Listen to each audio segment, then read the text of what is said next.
I think you've said before that Paul is your favorite of all the He Beatles, is. right? Yeah. Do you have them ranked at all in how you like them, or is there one that you don't like? No, I love them all. I will always love them all. But Paul is my favorite. Paul's always been my favorite. So it's Paul, and then the other three are all the same underneath him. Yeah.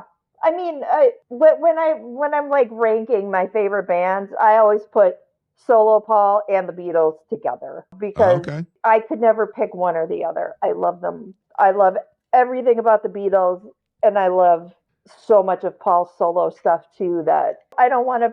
I could never be like, oh, I just I don't care for Ringo. I could never think that way because that band would not have been what it was without any one of those guys. I hear you on that. And I know there's a lot of people that I guess that's kind of with any kind of group. Everybody gravitates towards their person in the group, and it's not always necessarily like the lead person for whatever reason. And I'm trying to figure this out. Maybe this will have to come in a part two with you and I, because there's a bunch of other questions. There's a lot of other questions that are popping in my head from things that we're talked about. I was like, we're not going to be able to squeeze it in. I just gravitated towards George for some reason. I like them all coming into watching the documentary, just thinking about the Beatles prior and again, not knowing much about them. I always thought, well, I guess I like Paul and George, or I'm sorry, Paul and John, but I think they were the bigger of the two within the group. Yeah. But for some reason, I feel more attached to George. I like them all, but I feel attached to George. I kind of understand this thing he was kind of working out in, like he was the youngest one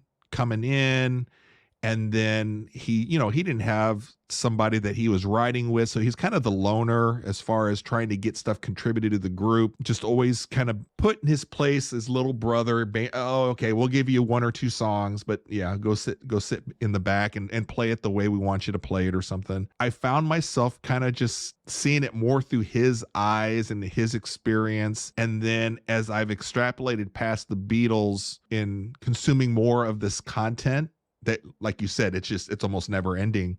Yeah. I'm following him through his solo career afterwards. The last couple days I've been listening to like Traveling Wilburys, and I'm like, oh my God, I remember some of these songs, but I was like, yeah, this isn't my style. Mm-hmm. I'm ready for it now. Yep.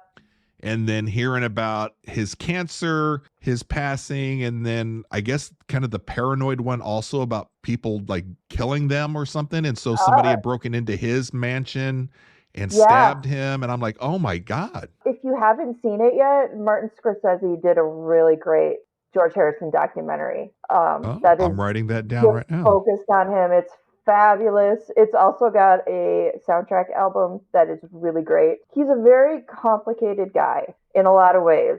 Because he was promoting all this spirituality and peace and love and all that kind of stuff, but at the same time cheating on his wives and doing some things he really shouldn't have been doing. His story is just so fascinating.